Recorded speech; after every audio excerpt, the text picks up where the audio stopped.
Before we dive into the story, don't forget to like, comment, and subscribe if you enjoy gripping sci-fi tales where humanity stands shoulder to shoulder with legends. Your support helps bring more stories like this to life. Now, let's begin. The wind dragged across the treeline, carrying the scent of cold metal and damp earth into the heart of the frontier village. Torchlight flickered against rough-hewn walls, a fragile barrier between the fragile calm of humanity's outpost and the dark wilderness beyond. On the perimeter ridge, something far larger than a sentry shifted, its deep chest rising with a low, deliberate breath. Brr. Even at rest, the creature looked like a carved nightmare, black and silver fur catching the moonlight, for eyes half-lidded but never unaware. Muscles coiled beneath a hide scarred from battles no human could have survived. The villagers gave it a wide berth, though they had long since accepted its presence. To them, Vera was both sentinel and mystery. To outsiders, it was a threat waiting to turn. Elias Ward leaned against the fence that separated the torchlight from the forest, his gloved hands resting loosely on the rough wood. Years of living out here had carved his features into a quiet sort of resolve. The lines on his face weren't age, they were survival etched into skin. He wasn't a soldier anymore, not officially. But out here titles meant nothing. Trust did. Still awake? He murmured toward the ridge. Vera's 4 eyes opened fully, locking onto him. It didn't growl. It didn't move. It simply watched him like it always did, an unspoken understanding passing between them. Behind Elias, the hum of a landing skiff broke the night. White floodlights cut through the mist as the council delegation stepped onto the packed dirt. Their sleek uniforms and polished boots looked alien against the raw edges of frontier life. At their center walked Kethrael, the envoy. Tall, thin, reptilian features sharpened by disdain, his presence alone carried the arrogance of the council halls. The envoy's nostrils flared as he caught sight of the massive creature crouched on the ridge. "So it's true," he said, voice clipped like a blade. "You keep it here. Among civilians." Elias didn't turn immediately. He let the envoy's disgust hang in the air. "He keeps himself here," he replied finally. "We don't chain him." Kethrael's scaled lips curled. "You say that as if it isn't a weapon. A Varix, Commander Ward. A living engine of destruction. It doesn't stay. It waits." The way the envoy said, "it," made something subtle shift behind Elias's eyes. He straightened, his voice quiet but edged. "His name is Vera." That earned a ripple of uneasy laughter from the other council members. One of them, a young officer, actually snorted. "Naming it? Of course. Humans and their need to romanticize death machines." Vera tilted its head, catching the sound. The laugh cut off abruptly when the officer realized the predator was staring directly at him. Even from this distance, those eyes had weight. "This arrangement is unacceptable," Kethrael continued, stepping closer to Elias. "The council will not tolerate dangerous beasts mingling with the population. History has made that mistake before. We don't intend to repeat it." Elias said nothing. He didn't need to. Beyond the envoy, the villagers watched silently from doorways and shadows. Not one of them looked afraid of Vera. They were afraid of the council. "What you call dangerous," Elias finally said, "is the reason this settlement hasn't been wiped off the map." A distant howl echoed through the forest, guttural and sharp. Every villager stiffened except Elias. Vera didn't even twitch. The envoy glanced toward the treeline, a flicker of unease cracking through his practiced disdain. "This is frontier land," Elias added, voice low. "We don't survive out here with polished boots and council decrees. We survive because we trust who stands next to us, even when that someone has claws." Kethrael turned, gesturing for his attendants. "You'll receive a formal summons tomorrow. The council will review this situation. Until then, keep your monster leashed." He didn't wait for a response. The delegation's boots clacked against the landing pad, and the skiff lifted off with a whine that faded into the night sky. Only when the noise was gone did Elias exhale through his teeth. Vera shifted, padding down from the ridge. Each movement was deliberate, soundless despite its size. When the predator finally stood beside Elias, it lowered its massive head slightly, not submission but acknowledgement. Elias reached up, brushing his fingers against the thick fur beneath its jaw. For something capable of crushing armor, Vera was oddly still under his touch. "They'll come after you," Elias murmured. "They'll call you a weapon until they can take you apart." A soft rumble vibrated through Vera's chest. Not a growl. More like a warning sent into the dark around them. The forest answered back with distant, rustling echoes. Something was moving out there. Elias's instincts prickled. He turned toward the village. The perimeter lights were weak, patched together from old supply runs. If the council ever cut off shipments, and they would, if they thought the settlement was compromised, those lights would die. So would they. The old radio at his hip buzzed with static before cracking to life.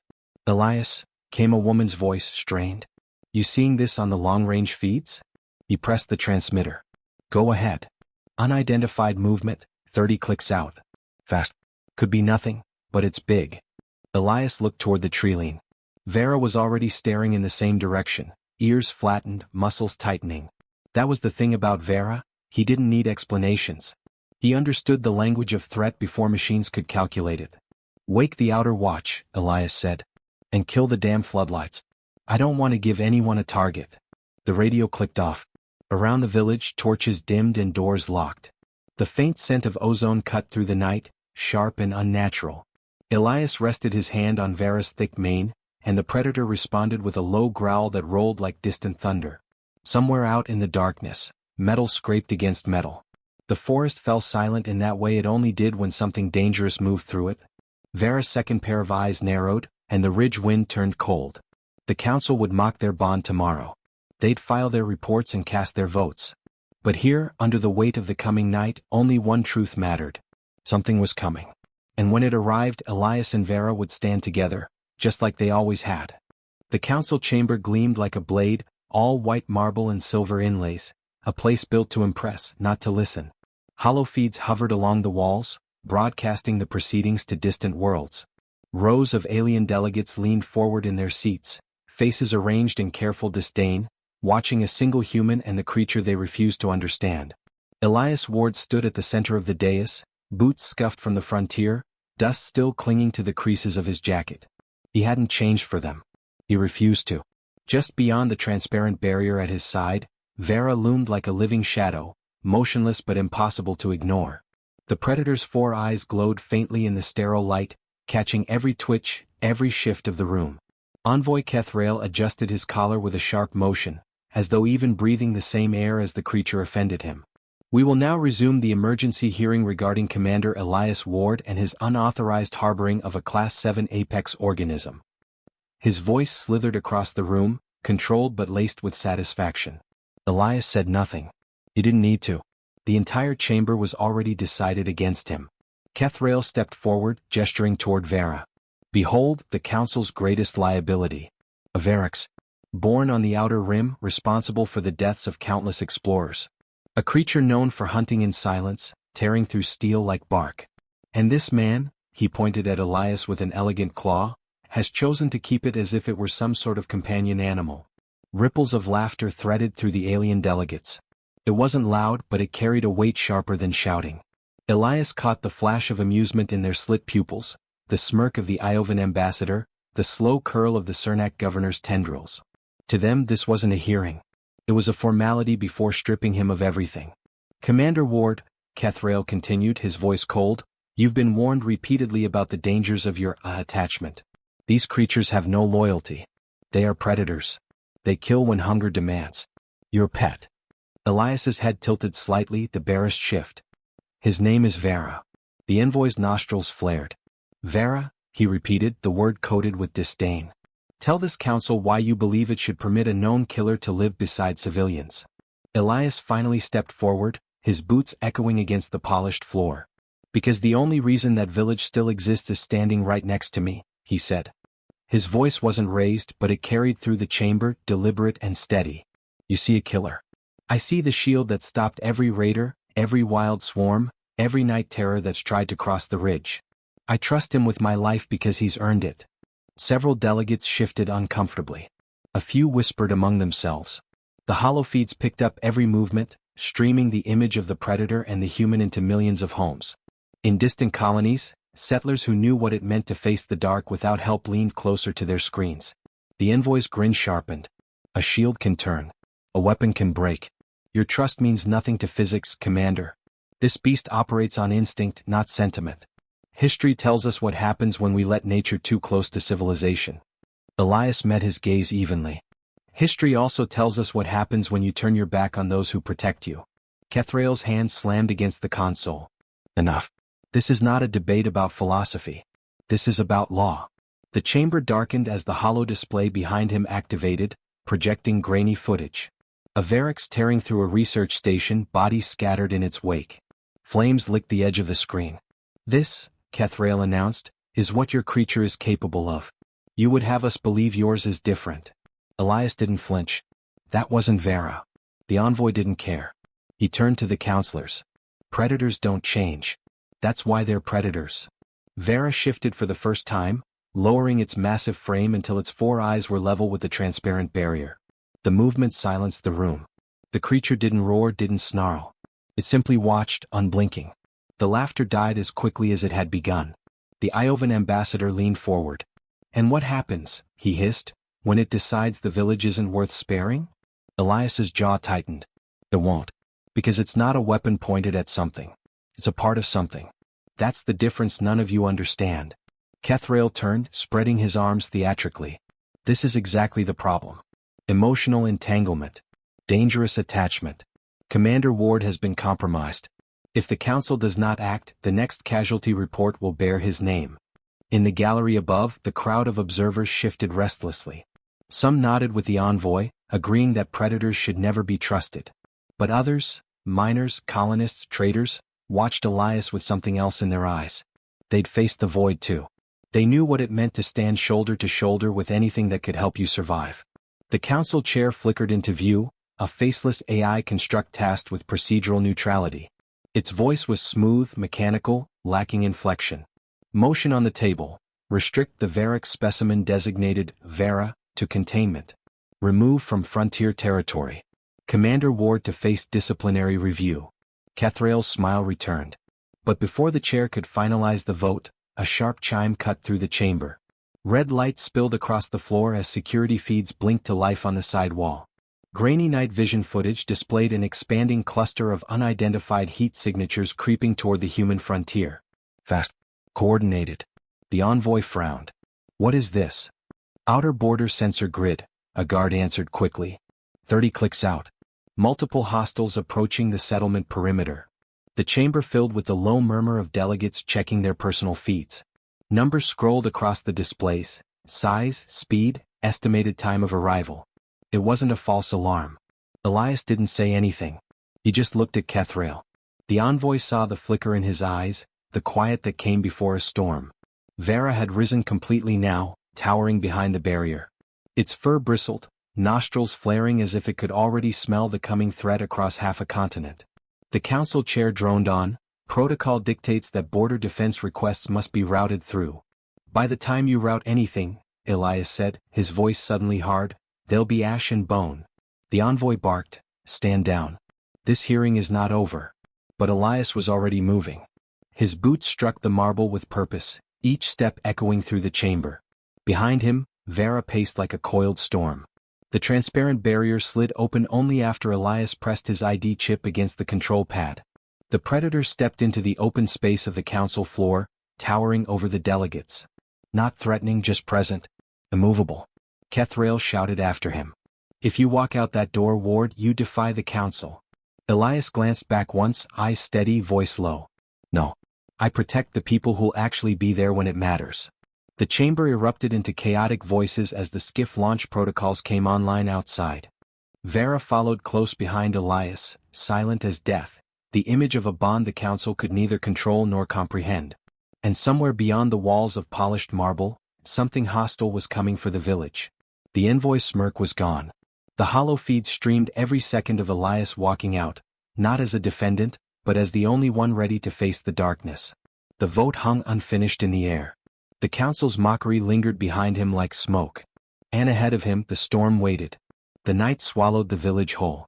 The torches were long extinguished, replaced by the low hum of emergency beacons, their dim red glow painting the mud and metal of the frontier outpost in shades of blood.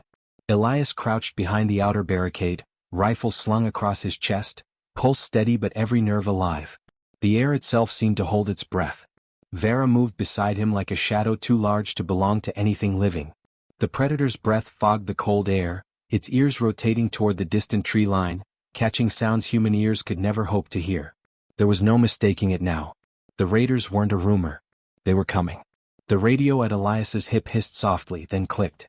"We've got visual on 3 forward units," came Lyra's voice, terse but controlled.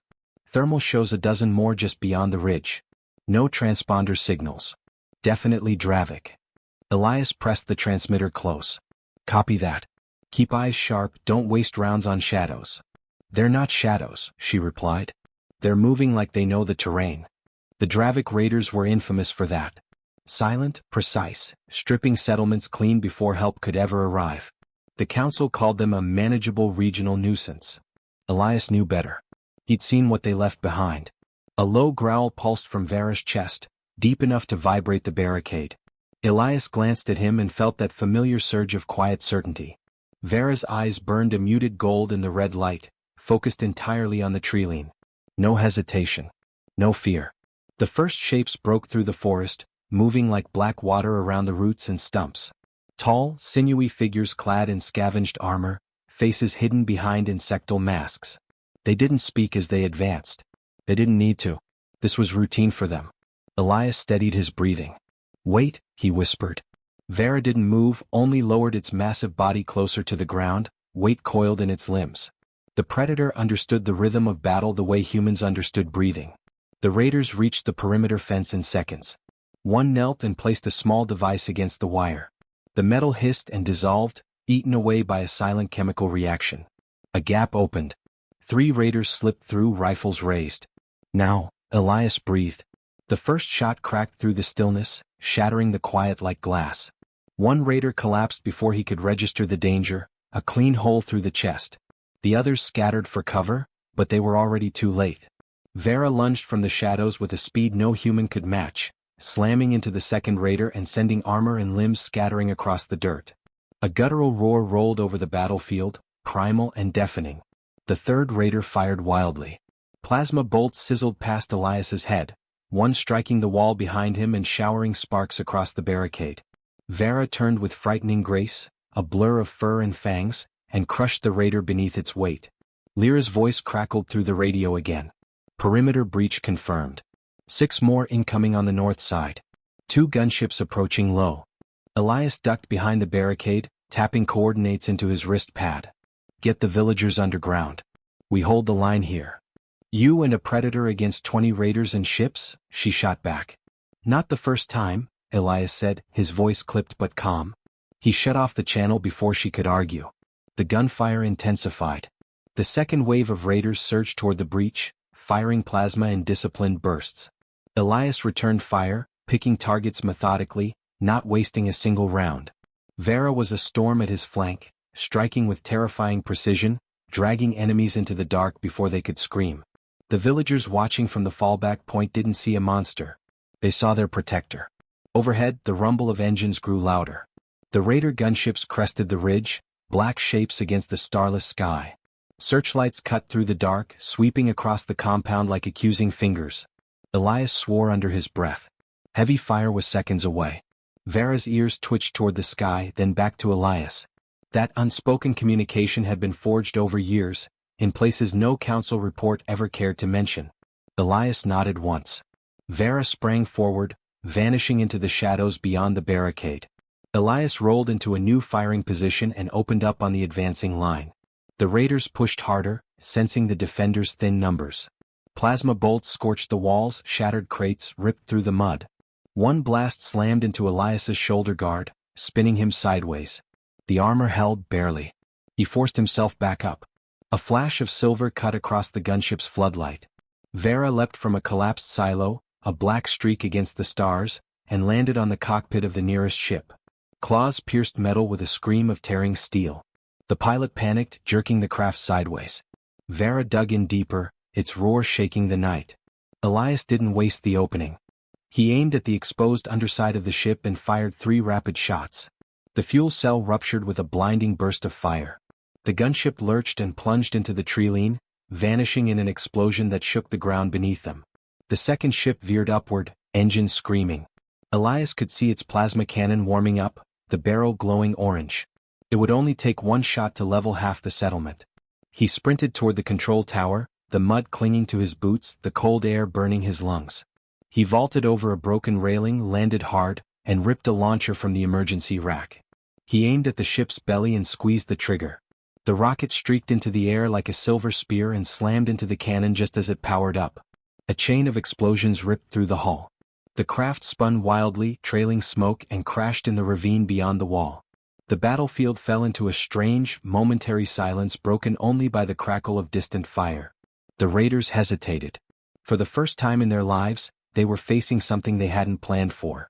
Vera emerged from the smoke, blood streaking its fur, armor shards hanging from its jaws.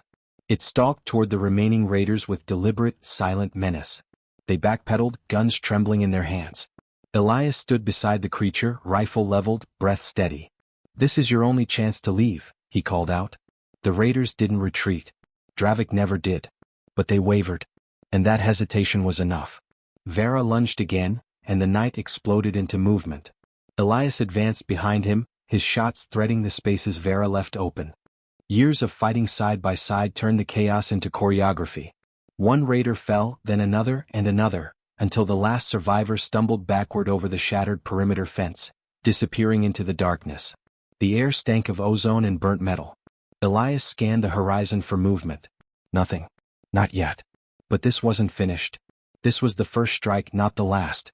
Lyra's voice returned, breathless but alive. "We've got wounded, but we're holding." Elias wiped the blood from the corner of his mouth with the back of his glove. "Get everyone into the lower tunnels. Reinforce the north wall." Vera padded up beside him, its chest heaving but its posture still solid. Its golden eyes locked on Elias's for a brief, quiet moment. They both knew this wasn't over. Whatever had come tonight was just testing their defenses. In the distance, across the black treeline, faint lights flickered like predatory eyes. More were coming. The council wasn't sending help. The village stood alone. Elias slung his rifle across his chest, the cold biting deeper now. "Then we fight," he whispered, not to rally anyone but to promise himself. Vera rumbled low in agreement, the sound like a storm rolling toward the shore. Smoke hung low over the village, clinging to the ground like it had nowhere else to go. The air carried the scent of burned fuel and blood. Broken barricades lay twisted in the mud, scorched and splintered where plasma fire had carved through them. The survivors huddled in the lower tunnels beneath the main square, their breaths shallow, their silence broken only by the distant thud of approaching boots. The Dravik raiders had regrouped. This time they were coming with everything. Elias stood at the mouth of the tunnel, back pressed against cold steel, rifle gripped so tightly his knuckles ached. He had lost count of how many waves they'd already fought off. The night bled together into one long, jagged heartbeat. Across the street, Vera crouched atop a broken transport, its enormous frame outlined against the flames. Each exhale sent steam curling into the night. Its fur was streaked with blackened ash and its left flank was torn, but the predator's eyes still burned bright. Lyra climbed up the tunnel ladder and joined him, her face smeared with grime. "The north wall's gone," she said. "They'll push through in minutes." Elias nodded once, the motion more habit than hope. "Get the last families deeper underground." Her jaw tightened. "And you?" "I'll buy them time." She didn't argue. They both knew what that meant. She pressed a hand briefly to his shoulder before slipping back into the tunnel. When the hatch sealed behind her, the night seemed to grow colder. Vera leapt down from the wreck with a low, rumbling growl. It circled Elias once, then stood in front of him, the way it always did when danger approached. Elias met its gaze and felt that strange, wordless tether pull tight between them. This wasn't just a bond. It was a promise they'd made 100 times in the dark, without needing to speak a single word. The first gunship roared overhead, its engines scattering ash across the square.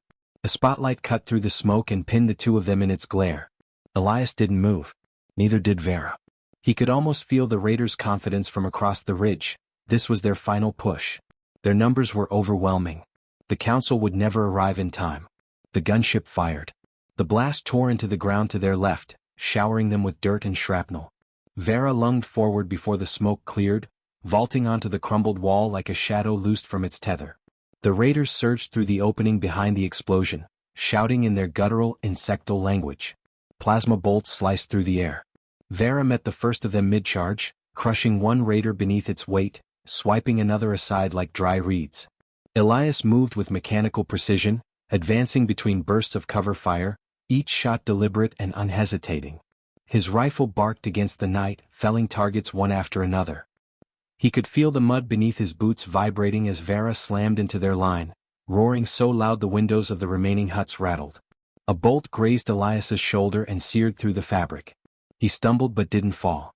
One raider rushed him, blade flashing in the firelight. Elias pivoted, slammed the butt of his rifle into its throat and fired point blank. Another came, then another. He lost track of the number. This wasn't about winning anymore. It was about holding on long enough. Vera howled, not in rage but in pain.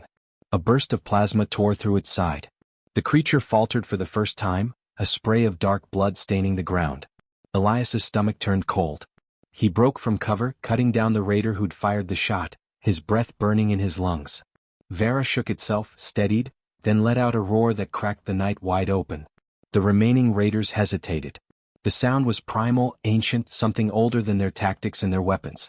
Vera charged again, not as a beast cornered, but as something that refused to yield.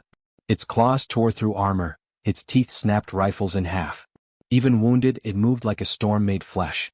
The gunship circled back, cannons swiveling toward the tunnel entrance. Elias saw the glow of its charging core and knew exactly what was about to happen. If that blast landed, the tunnels would collapse. Everyone below would die before they even knew it. He sprinted across the square, mud splattering up his legs. The gunship locked onto its target. The countdown in his head hit 3. Vera moved first. It didn't hesitate. It never did. The Predator launched itself into the air with an explosive burst of power, its massive body colliding with the underside of the hovering gunship. Metal screamed. The craft buckled under the weight. Plasma fire ripped upward, uncontrolled, scorching the night sky. Elias watched as Vera clung to the ship's hull, claws driving into plating, forcing the cannon to angle away from the tunnel entrance. The ship spun violently, throwing raiders off balance. Elias took the shot at the exposed fuel pod. The explosion split the night with a flash so bright it stole his vision for a heartbeat. The gunship tilted, burning, then crashed beyond the treeline in a cascade of orange flame. Vera fell with it. Elias's legs moved before he could think. He scrambled across the rubble, ignoring the gunfire still crackling at the edges of the square. His boots skidded on wet ash as he slid down the ravine. Flames chewed through the broken hull, licking at the night. Through the smoke, he saw Vera dragging itself free from the wreckage, its massive frame torn open in ways Elias refused to acknowledge. "Stay with me," Elias muttered, dropping to his knees beside the creature. Vera's breath rattled against his palm. One of its eyes was dimming, the glow fading like a star at the end of its life. Above them the raiders regrouped. They were fewer now but not broken. Their commander stepped forward, rifle raised, aiming straight at Elias. Vera stirred, blood pooling beneath it, and bared its teeth with a sound that was more defiance than rage. Elias stood slowly, positioning himself between the commander and the Predator. His body was shaking but his aim didn't waver. "Come on then," he whispered. The commander fired. Elias dropped to one knee, returning the shot. The plasma blast grazed past him, striking the ground, but his bullet found its mark. The commander's body crumpled, weapon clattering uselessly to the ground. The remaining raiders faltered. And when they saw the thing they'd come to conquer still standing, bleeding but unbroken, something in their confidence cracked. Lyra and a handful of fighters emerged from the tunnels, picking off the stragglers with surgical efficiency. One by one, the raiders fell or fled into the darkness they'd come from. The square fell quiet. The battle was done. Elias dropped back down beside Vera. The Predator's breath was shallow now, eyes unfocused but fixed on him. He pressed his forehead against its massive skull, his hand buried in the thick fur matted with blood. "You did it," he whispered, his voice cracking. "You kept them safe." The Predator huffed a weak breath against his chest. The sound was soft, almost gentle, and it was the sound of the bond they'd built, something no council report could ever measure or explain. Lyra's footsteps approached from behind. "Elias," she whispered. He didn't look up. Vera's breathing slowed. Elias didn't try to speak anymore. There was nothing left to say. He just stayed there, hand against the heartbeat that had guarded their world for so long, until it faded into silence. Above them, the first gray light of morning broke over the ridge, but it didn't feel like a sunrise. It felt like the quiet after the storm, when everything that mattered had already been decided. The village still stood. But the cost was written in blood and ash. And Elias knew the galaxy would hear about what happened here, whether the council wanted them to or not. The wind that swept through the ruined square the next morning was cold, but it carried the scent of something Elias had almost forgotten: stillness. Not peace, not yet, but the aching silence of a place that had survived when it wasn't supposed to. The fires had burned themselves low, leaving scorched ground and blackened walls behind. The villagers emerged one by one, blinking into the pale sunlight, faces smudged with soot and exhaustion. They didn't cheer. They didn't need to. Their survival spoke louder than any celebration ever could. Elias stood at the edge of the crash site, his rifle slung loosely at his side, mud drying on his boots. In the wreckage lay what remained of Vera. The predator's body, still and scarred, looked smaller now, as if death had stripped away the monstrous scale others had feared. To Elias, though, it had never been a monster. It had been his shield, his comrade, the living proof that trust between species didn't need permission from any council. Lyra walked toward him, her uniform torn, her hair matted with smoke. She didn't speak at first. She just stood beside him, arms crossed, eyes fixed on the silent figure sprawled among the twisted metal. Finally she said, "You should say something. They're waiting." He followed her gaze toward the crowd gathering near the center of the square. Farmers, medics, engineers, soldiers, every face bore the same raw expression. They had lost family, homes, pieces of themselves. But they were still here. And whether he liked it or not, they were looking at him to lead. Elias drew in a breath and stepped forward. His voice didn't rise like a commander's. It came low and steady, cutting through the cold air. "Last night," he said, "we should have been wiped out. We were outnumbered, outgunned, outmatched. But we're still standing. Because someone who wasn't even human stood between us and death." A murmur rippled through the crowd. Some bowed their heads. Others clenched their fists as if holding on to the last echoes of the battle. "Vera didn't fight because it had to," Elias continued. "It fought because it chose to. It stood its ground for people who once feared it, who doubted it, who mocked what it meant to trust something born of claws and teeth. And it died proving all of them wrong." Silence fell again, deeper now, thick with the weight of shared grief. The children at the front clutched each other's hands, their eyes wide but steady. For them, Vera wasn't a predator. It was the guardian who had saved their world. Lyra stepped closer, placing a hand on his shoulder. "They'll remember," she whispered. Elias nodded, though the words felt both like comfort and a knife in the same breath. "They better." A sharp, mechanical whir interrupted the silence. Above the village, sleek shapes descended from the clouds, 3 council ships, their hulls gleaming silver. The rescue fleet. Late. Always late. As they landed on the edge of the village, a squad of armored officers spilled out, their boots too clean, their postures too rehearsed. The leading officer, a man with polished insignia and a face untouched by battle, approached with measured steps. "Commander Elias Ward," he began, his tone clipped and official. "The council acknowledges your survival. A patrol fleet was delayed by Dravic interference." Elias's laugh was dry and cold. "You're 3 days too late for acknowledgements." The officer faltered but pressed on. "We will begin immediate cleanup and relocation protocols." And the creature, Vera. It was an unauthorized predator-class entity. "You'll need to file a formal incident report for termination." Elias turned slowly, eyes narrowing. "Termination." His voice was a low growl now. "That creature saved every soul standing here. If it weren't for Vera, this village would be nothing but ash." "Be that as it may," the officer replied, the clipped politeness starting to crack. "Council law is clear. Predator-class species are not to be domesticated or trusted. It's for the safety of." "The safety of who?" Elias snapped. His voice carried now, and the villagers stiffened behind him, listening. "You weren't here. You didn't watch it throw itself into fire for us. You didn't see it bleed. You didn't see it fight to its last breath to protect a people who barely deserved it. So don't you dare stand here and talk to me about safety." The officer hesitated. He'd come expecting a broken village begging for rescue, not a wall of survivors standing behind a soldier with blood still on his boots and fury burning in his chest. He opened his mouth to retort, but a new sound interrupted him. A low, resonant rumble. Vera's body stirred. Elias's heart jolted. The predator's chest rose with a shuddering breath. One eye opened, faint but glowing. Gasps rippled through the crowd. The officer instinctively reached for his sidearm, but Elias was already between them, his rifle up. "You point that at it," Elias warned, voice sharp as broken glass, "and I'll make sure you don't get the chance to fire." Lyra moved in beside him, weapon drawn, her stance solid. One by one the villagers stepped forward, Not with guns but with a quiet, collective presence that made the council troops freeze. Vera pushed itself upright slowly, its body trembling from the damage. But when its gaze found Elias, there was no pain there. Only recognition. That bond, raw and unspoken, burned like a brand between them. The officer lowered his weapon, realizing too late he'd lost control of the scene. "This is highly irregular," he managed weakly. Elias lowered his rifle too, but not out of surrender. His voice came quieter now, but it cut deeper than any shout. "This is reality. Vera's not a threat. It's family. And if the council can't see that, maybe it's time the council changed." A murmur swelled into agreement behind him. Not loud but steady. The kind of sound that spread. The officer exhaled slowly, recognizing the weight of what he faced. The council could control ships.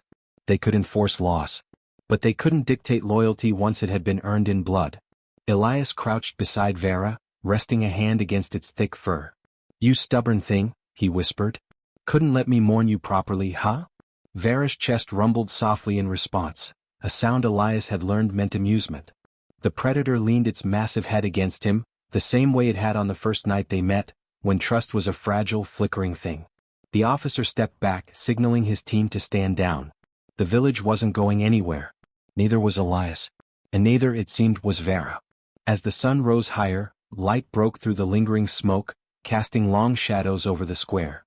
What had been a battlefield was now a testament, a living defiance against every expectation, every rule, every fear the galaxy had tried to impose. Elias looked out over the people who had survived, over the creature that had saved them, and felt something new settle in his chest. Not rage. Not grief. Resolve. The galaxy had mocked their bond. But now it would remember it. And this time the story wouldn't be told by the council. It would be told by those who lived it. By a soldier and a predator who chose each other when no one else would. By a village that learned to stand behind them. Elias rose, rifle slung across his back, hand resting on Vera's neck. The war wasn't over. Not by a long shot. But for the first time, the universe felt just a little smaller in the face of what they'd built together. A bond born in fire. A promise written in blood and survival. The predator's growl rolled through the air like thunder. Elias smiled. "Let them come," he said. "And this time the galaxy would be ready."